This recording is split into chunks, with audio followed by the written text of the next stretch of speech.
Hi there, and welcome to the Multiply You podcast, where we showcase top experts in their space and reveal all the secrets you need to know to multiply you.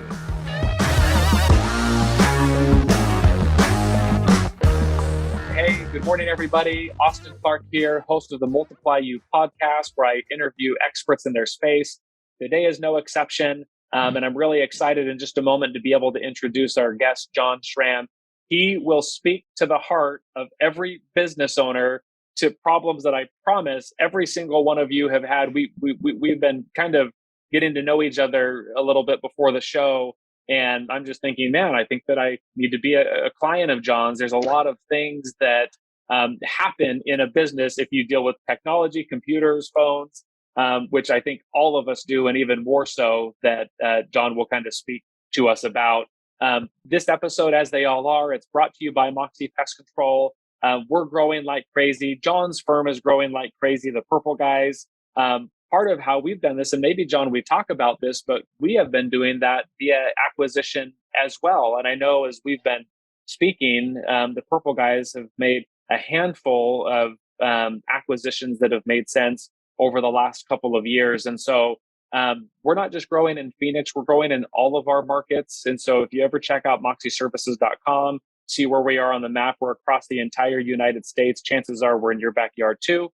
But if you know somebody that's looking to get out of the pest business, let us know. Have them contact me. They can call or text me on my cell. It's 480-254-9730. We've got a lot of really great success stories. A lot of people build this thing their whole life or for a big part of their life, and then they don't really know what to do or how to get out or how to pass it on. And we found a really good niche in being able to help them get on to more golf, more sun, more beach time. So we would love those introductions. Jon, thank you so much for being on. Jon Schram is an IT support expert, serial entrepreneur, and founder of the Purple Guys, a tech support company that is now in the Midwest and Southeast, is now the Midwest and Southeast premier provider of IT support services. The Purple Guys is a fast-growing business that has helped hundreds of companies grow by solving their IT problems and providing them with stress-free, bulletproof tech support. Jon and his wife, Jill, have 3 children and have founded 2 businesses together. Jon, thank you so much for being on. How are you doing today? Great. Thanks for having me on. Of course. So I teased a little bit. I said, hey, I don't want to start this relationship off on a lie. Do stress-free and IT support belong together? How do you guys accomplish that at the Purple Guys? Well, as everybody knows, if your tech goes down, things tend to go sideways. They come to a screeching halt. People are annoyed. Productivity goes down. So there tends to be stress related to IT most of the time, rather than it being stress-free. So kind of the way we look at that world, and we've got 800 plus small businesses across the markets that we serve today. When something goes wrong with their tech stuff, so generally that's anything with a screen and an on-off switch. So it might be a PC, a laptop, tablet, their phone. They call us. And our job is to get it back working as quickly as possible, or in a lot of cases, explain how to use it. Because a lot of times it's actually working the way it's supposed to, but technology is not always intuitive. And making sure that we've hired the right folks to answer the phone. So customer service is a huge part of what we do for our clients. And, the response time of how quickly can you answer the phone, how quickly can you get on their issue, and then ultimately get it resolved is a huge deal. And we were talking earlier, but I'm not really a tech guy. I'm very much a customer service guy. I believe that small business is the engine that runs the economy of the United States and always will. And being in a spot where we can support small businesses is huge. So there's literally tens of thousands of people that work for those 800 companies that we support today. And when we answer the phone and do our job well, that individual is going to have a better day. They're going to be more productive. They're going to be in a better mood. Their company is going to do better. And with people working remotely and a lot of times working from home right now, we're positively going to impact them inside the 4 walls of their home. So doing our jobs well really serves the communities that we are in. And we have a positive impact really kind of right down to the roots in their home and with their company having that positive impact. So that's kind of the why we do what we do. And Can we make it completely stress-free? No, but we try to take the stress away as quickly as possible. So, John, you've been an entrepreneur for a long time. You founded the Purple Guys. It's been around, I think that you had said earlier, for about 20 or so years. What is some of your path been? How did you get your start? How has it evolved into what it is today? So part of the story of the Purple Guys. So you mentioned I'm a serial entrepreneur. I like to describe myself as an unintentional serial entrepreneur, and what that really means is I had a couple of startups early on, and I was really terrible at picking partners. And a lot of entrepreneurs will be able to relate to that story. So very successful first two businesses I started, very wildly unsuccessful partnerships. So this business actually came out of one of those wildly unsuccessful partnerships. And to tell that story correctly really requires at least one, if not two bottles of wine. Yeah. But the way I got into this business, my last business was an IT staffing firm, and we went $0 to $10 million and 0 to 90 employees in 4 years. It was a Oh rocket ship. my. And I was the internal tech guy for a little period there. So a long time ago, like 25 years ago, I could actually do some tech stuff. And it dawned on me one day as we were doing that meteoric hockey stick growth that I probably had better things to do with my time than making sure people could print. And we were an IT staffing firm. I thought I'd just hire a full-time person because that's what we did, and let them deal with it. And several of my consultants said, "Hey, there's people who do this part-time. You should just outsource it." So I had an IT staffing company. I outsourced my IT support, but I loved it. So when the time came to launch my new thing and exit from a very bad partnership, I bought out what was a two-man shop. So that was in 2001. And timing being everything, we actually left our old company and exited that partnership. And again, it's a longer story, but we made that exit on September 10th of 2001. Oh my. Next day is 9/11. So talk about putting everything into perspective. It was a lot of money and stuff because it was growing like crazy. But at the end of the day, it was just money and stuff. And 9/11 really put it into perspective that it was just money and stuff. So very, very blessed to have had another opportunity to start again. And, starting a small business literally on the heels of 9/11, our incorporation date was October 10th, 2001, which is a great binary number, by the way, for geeky tech companies, 10-10-01, 10-10-01. But anyhow, that was the launch date, and the economy was not kind to small businesses. Economy wasn't really kind to anybody right then.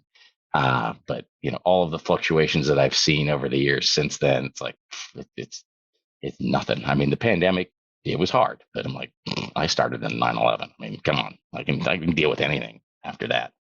But that's how I got started. Was I hired that two-man shop that I had outsourced to, basically bought their business, but really gave them full-time jobs and got into this world, and then quickly realized that we actually don't do tech support. We do customer service. Now we happen to deal with technology, but ultimately we're a customer service business. And once I realized that, and I started hiring for customer service skills. I mean, our technology folks still do have to have technical skills, but first and foremost, they got to have customer service skills, which don't always come in the same package and in the IT. So if you've dealt with a lot of IT people, and you kind of hit the nail on the head of stress in IT, it's hard to find. But once we focused on that, it really created a great model and added to our growth. So that's kind of how I got in the business that I am in now. No, incredible. Thank you for sharing all of that, John. And yeah, what a journey and what a time to start, and interesting turns of events. And here we are today. I want to selfishly talk about some of the IT problems that I've had myself at Moxie, and it's one of the questions that I'm sure that you get a lot. Is there an employee count size, or is it a revenue size? When does a firm hire an IT person? And do they do that internally, or do they outsource it, or do they hire a firm like yours? As you walk prospective clients through that, what is some of the advice that you give them? So one of the other things I'm involved in, I'm a student of continuing education and always have been. So I've been in a CEO peer group and in several different groups throughout my entire career. And so, there's the startup solopreneur, there's the moderately successful new startup, and then there's the very mature businesses. And all along the way, it doesn't really matter where you are. Technology right now today is critical in every single business. So you kind of hit it on the head with what's the budget, what's the revenue number? Because everybody needs tech support. You just do. It's a fact of life today. So I am biased, and I think it's better to outsource to a firm than it is to an individual. But we get a lot of our customers from, hey, it's my brother's sister's cousin's nephew who graduated with a computer degree. That's who does our IT support. Like, okay, I know where you are. I know what your issues are, and we can help. So sometimes it's just, the reality of cash flow is you've got to do it on as slim a budget as possible. But from a high level, if you've got employees and they use technology, which almost everybody does, they need someone to call. So you need that help desk function. And you're either going to have it be your office manager, which is a lot of times what does happen. It's that power user becomes your IT support, because they're going to call somebody when it doesn't work and they need that support. And as I said earlier, a lot of times it's not really a technical issue, it's a how-to issue. So if you have that power user inside of your four walls, you can go for quite a long time without any serious need for outsourced IT support. Now, the things you do need to outsource is, are you protected?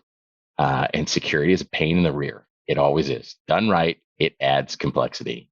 It just does. But everybody can turn on two-factor authentication. And if people don't know what that is, it's, I've got an ID, I've got a password, and then, I need my phone because I need the second code, the second factor of authentication to get in. Pretty much any software that's worth using has a second factor that you can turn on. Just about any network operating system, kind of the core brains of whatever you're using from a technology perspective, has that two-factor. Turn it on. Yes, it's a pain. Everybody's got to have their phone. If you don't have your phone, you don't get to log in. No, you don't get to log in. That's what makes it more secure. But turn it on, because the bad guys, stealing a password, a name and a password is a piece of cake at this point. And if it hasn't been stolen already, it's probably going to get stolen from somebody else. It wasn't even your fault in the first place. And if they have the ID and the password and you don't have that second factor, they get to get into your stuff. So anybody can do that. And also the other piece that anybody can do, make sure you got a good backup. You can do that on a shoestring. You can have somebody manage it for you. But wherever your data lives, and a lot of people assume if they're using a cloud provider, somebody that hosts the stuff somewhere else, that backups are included. They're not always included. A lot of time it's just, hey, we host your stuff. Yeah, if you accidentally delete it or it gets corrupted, Not sorry, our it's gone. issue. It's not their issue. And it's in the fine print sometimes. Sometimes it's in bold print. But make sure you got a good backup of your stuff, because that's a recovery point. But basic two-factor, having good backups. And again, when you get to the level where you've got enough and you can actually budget a number for IT support, I personally think a firm is better than an individual. And it's because, you hire a person, they can only help one person at a time. And like I said earlier, it's about customer service. And if it's one person and he's trying to support 10 or 12 or 15 small businesses all on his own, nothing against him, but he can only talk to one person at a time. And he can only pay attention really to one network at a time. So stuff's going to get missed and people are going to be frustrated with response time. So that was a very long answer to your question of when do you outsource? It was fantastic. And I'm also wondering too, how kind of the IT environment has changed over the last 2 years. So we're 2 good, strong years into this pandemic thing. Thousands, hundreds of thousands, if not millions of people have gone from the office to work from home. I would imagine that adds many, many different layers of complexity for not only security and IT, but how has the IT space changed? What are things that companies can do that have? So I'll give you an example. We've got 95 employees ish right now in our company. Half of them, or better than half of them, are customer service type people, or they do billing or answer the phone. And probably 75% of them or more work from home. Um, you know, in different sorts of environments. And so, how have you seen that environment change the last couple of years, and what can companies do to either be more secure or beef up their IT support? So what changed was we essentially hit fast forward and jumped 5 years ahead. What was a kind of a luxury or a unique situation where people had a lot of remote employees, it became the norm overnight, literally overnight. Um, and what's different from a business owner perspective? So what I always will tell the owner, it's like, all right, you used to have everybody most of the time inside your four walls, or you have a business like you do, where there's a few people that are inside those four walls, but then you had a distributed workforce. That's just part of how you do what you do. You've got a distributed workforce. So supporting a distributed workforce is different than supporting everybody comes to the office every day. Um, so what you have to think about is, all right, what environment are they actually working in? So you actually have to care about what's that remote work environment look like. And it's as simple as just basic ergonomics. Do they have a good place to sit that's comfortable with a decent chair? And then do they have multiple monitors? Because just buying somebody a laptop, that's awesome, but a tiny little laptop screen and keyboard is not ergonomically great for any super length of time. So you've got to look to equipment, which when they were in the office, and if they had a laptop with a docking station that plugged into their multiple monitors and their keyboard that was in your office, you need to make the business decision. Do you need two of those, one in the office for when they're in the office and one for when they're home? And then if you're going to need two, do you foot the bill for that? So those are the business questions about some of the logistics. And then the other things we talked about, it's the software to stay connected. So we're using Zoom, there's Teams, there's Google Hangouts, there's a whole variety of software platforms that let you stay connected. And as I mentioned earlier, every one of those software platforms, well, not all of them, but most of them have a data sharing component. You can get a lot of stuff done and be incredibly productive with a distributed workforce. But you need to make sure security is wrapped around that, because now you can't really lay eyes on, what that environment looks like. You don't know what their home router looks like, but you do know that they're using typically a company owned device to connect to the company network. And you want to put in solid security. You want to change your passwords every 90 days, and you want to make sure there's two-factor to get into your company assets. So it's similar to what it used to be inside the four walls, but also different because now everybody is distributed. Our world from, what changed for us, instead of, a 50-person company where, most of those people had the same environment and came to the same place. So the tech support calls, we're troubleshooting the same firewall. We're troubleshooting the same local server connection. Now we're troubleshooting 50 firewalls and 50 remote service connections. And so we had to learn a lot of different nuances. But from the ownership perspective, it's that, are you giving your people the tools they need? And are you teaching them how to stay safe online and giving them the tools to do that? In your experience, Jon, what are the best as it relates to IT? What are the best in class companies doing? And I'm not necessarily talking about some of the tips that you shared with us as far as change your Mhm. password every 90 days or even security, but what are they doing as it relates to IT? They're probably hiring a firm and outsourcing it, such as yours. And then there's got to be different service levels Mhm. inside of. So what does that look like? Well, we talked about the service desk. So, kind of the best in class have figured out how to provide the service desk functionality to their people. The other things that they're taking care of is they're looking forward, and I don't know how you're running right now, but most small businesses have a core piece of software, whether it's their CRM or their ERP or how they keep their inventory controlled and all of their accounting. But there's that central brain that runs the business, and there's some ancillary things attached to it, but there's usually one core central piece of software. The businesses that are, in my opinion, doing well and positioning themselves for the future have have moved to a cloud-based hosted flavor of that software. And I will tell you that pre-pandemic, 90+% of the companies we dealt with still had their stuff inside of their four walls on a piece of equipment they owned.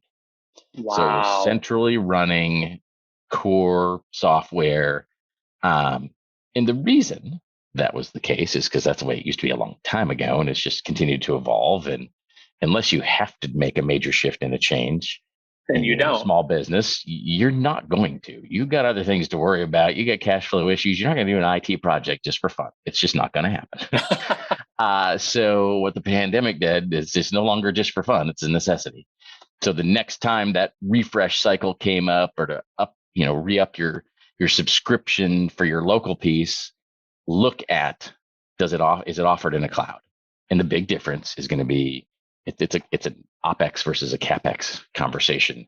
It turns what was a buy it once, sit it inside your four walls on this piece of equipment that depreciates over time, and it's a one-time software purchase for X number of licenses.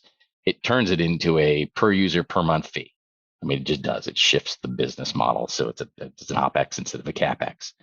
And a lot of times it's more expensive to go that just purely on the cost of the software. But the benefits of getting that outside of your four walls now, no matter now an ice storm hitting your building and taking the power out doesn't matter anymore because your stuff's out in the cloud. And as long as your employees are distributed and they've got power at their house or wherever they typically work, you're still up and running. So there's some benefits to getting your stuff out in the cloud, and that's what I'm seeing best in class small businesses do, is identify those things that can move out if they haven't already moved them out. And then once you've done that, you still need support, because hey, I lost my password happens whether it's running internally on your network or it's something out in the cloud. And people still like to print a lot of stuff, even when it's remote. So we still get something with your password, something with your printer, and then something that's to do with speed. It's slow today. That's a really good technical description that's almost impossible to troubleshoot, but we try. So those are the things we deal with. No, that's fantastic. Thank you. What would you tell the entrepreneur or business person that is kind of doing it as you did in your company, where you were the guy and you were providing all the IT Mhm. support, and then you finally said, what am I doing? I probably could do Yeah. more valuable things than turn this on or off, or take that kind of call.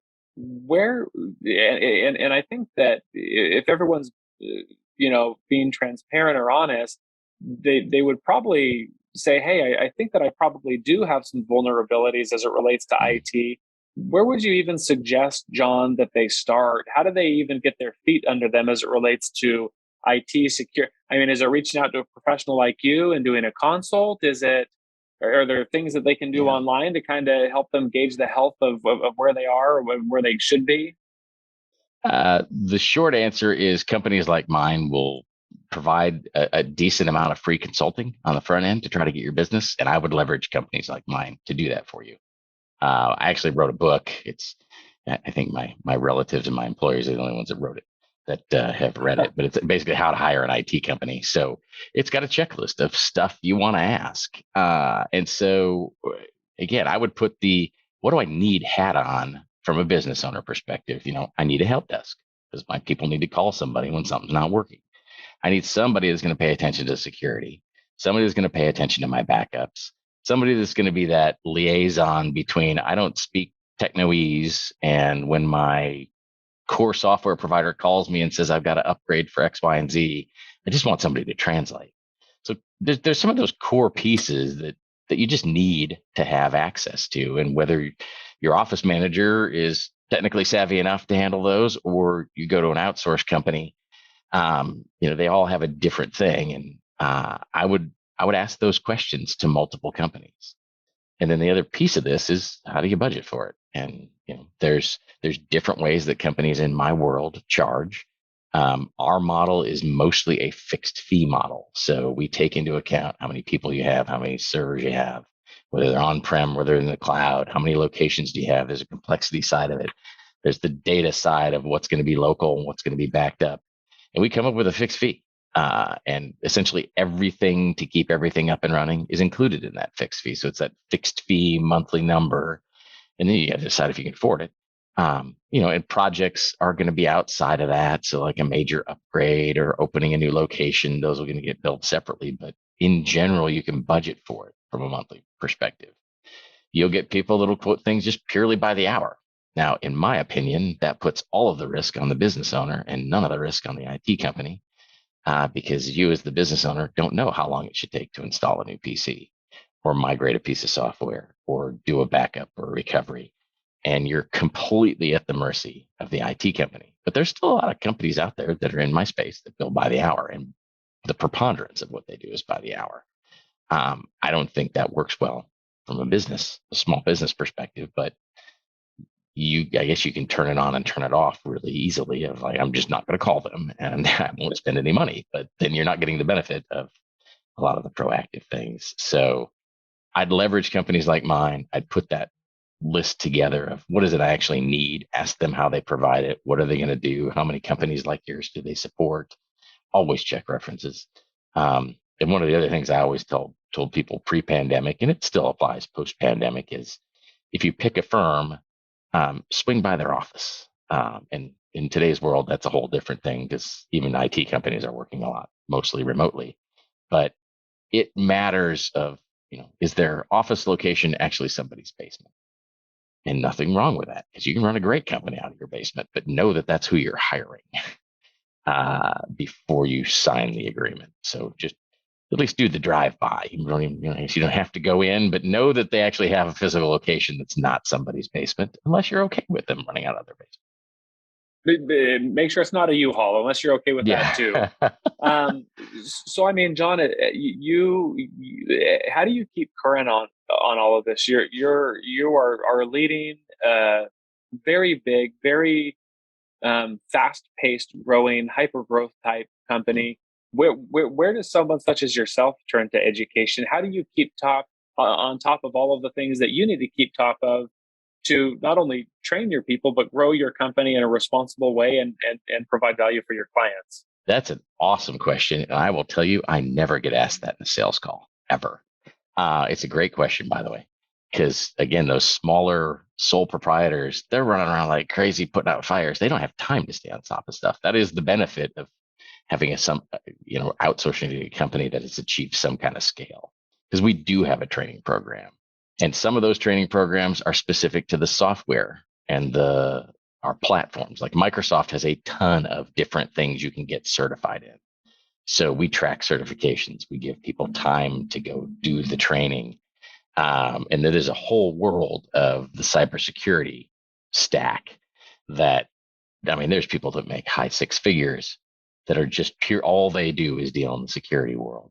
So making sure, and we don't need 100 of those. We need a couple of those across our entire market. So that's part of what the scale allows us to do, is a few people that are certified at the high level in security. And then there are go-to folks in the resource pool for everybody else that's doing tech support. And then everybody else that's doing tech support, having that career path of, I can start as a basic kind of analyst that helps make sure I audit their network to make sure they've got a good password policy and they've got all their stuff updated. And then I learn how to do some of the security things or some of the server things. A lot of it's still on the job training, person to person, because it moves that fast.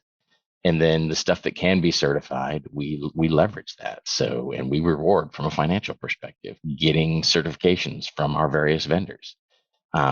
Very little of it is college and degree type stuff. You can get a computer science degree, but that's such a broad picture of the IT world. We get very specific on, this is how you support Microsoft in the cloud.